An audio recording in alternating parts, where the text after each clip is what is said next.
परसों मुख्यमंत्री जी ने भाषण दिया विधानसभा में, काफी पसंद भी किया गया, सोशल मीडिया पे खूब वायरल भी हो रहा है, लेकिन बीजेपी इसको लेके काफी हमलावर है। वो कह रही है कि आपने कश्मीरी पंडितों का मजाक उड़ाया, दर्द के प्रति संवेदनहीनता दिखाई है आपने।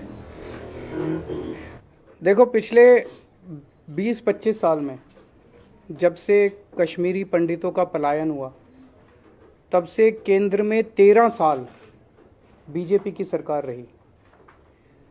उसमें पिछले 8 साल से केंद्र में बीजेपी की सरकार है।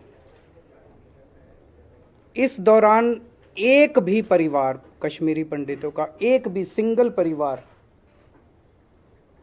क्या वो जाके वापस वहाँ पे रिहैबिलिटेशन हुआ है उसका? क्या उसका पुनर्वास हुआ है वापस कश्मीर में? एक भी परिवार वापस नहीं गया। तो बीजेपी ने क्या किया है? केवल और केवल शुद्ध राजनीति की है इस पूरे मुद्दे के ऊपर। और अब राजनीति करने के बाद वो उनके दर्द के ऊपर और उनकी त्रासदी के ऊपर एक पिक्चर बना के करोड़ों रुपए कमाना चाहते हैं। बता रहे हैं 200 करोड़ से ज़्यादा पैसा कमा चुके हैं। किसी कौम के दर्द पे और त्रासदी पे पिक्चर बना के पैसा कमाया जाए, ये तो क्रिमिनल है, ये तो सही नहीं है। देश ये बर्दाश्त नहीं करेगा। तो हमारी तो 2 ही डिमांड है, इस पिक्चर को यूट्यूब पे डालो ताकि सारे देश, सब लोग कश्मीरी पंडितों के दुख को देख सकें, और दूसरा, ये जो 200 करोड़ से ज़्यादा जितना भी पैसा आपने कमाया है, ये सारा पैसा कश्मीरी पंडितों के पुनर्वास के लिए खर्च किया जाना चाहिए। और तीसरा कि अब ठोस स्टेप्स उठाए जाएं ताकि कश्मीरी पंडित एक्चुअली अपने अपने घर को लौट सकें। 2 सवाल करने हैं आपसे, दोनों सवाल मैं पूछ लेता हूँ। एक तो ये कि दिल्ली से रिलेटेड जो बिल आया दिल्ली नगर निगम से रिलेटेड, उस बिल को आप किस तरीके से देखते हैं? और दूसरा सवाल ये कि 51,000 जो तीर्थ यात्रा आप निकाल रहे थे, उसके 51,000 तो लोग जा चुके हैं यात्रा पे, अब आगे उसको स्पीड अप करने का या कुछ और बढ़ाने का प्लान है? वो तीर्थ यात्रा दोबारा कल से शुरू हो गई है, वो चलेगी।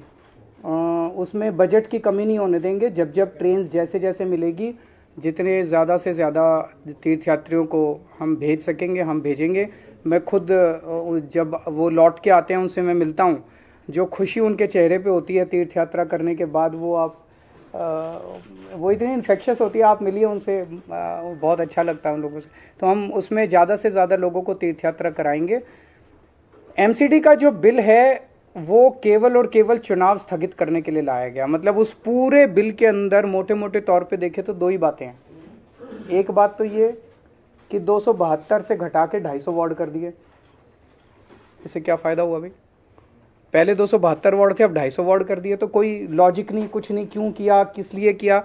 एक ही कारण है कि 272 से 250 कर दिए तो अब डिलिमिटेशन होगा। अगर सेम रख देते तो डिलिमिटेशन नहीं होता, तो अब डिलिमिटेशन होगा। डिलिमिटेशन होगा तो 1-2 साल के लिए चुनाव गए, तो चुनाव टालने के लिए किया। और दूसरा कि पूरा का पूरा एमसीडी जो है वो अब केंद्र सरकार चलाएगी। ये तो संविधान के खिलाफ है। तो एक बार बिल आ जाए, इसको हम भी स्टडी करेंगे, अगर जरूरत हुई तो हम कोर्ट में चैलेंज करेंगे फिर इसको।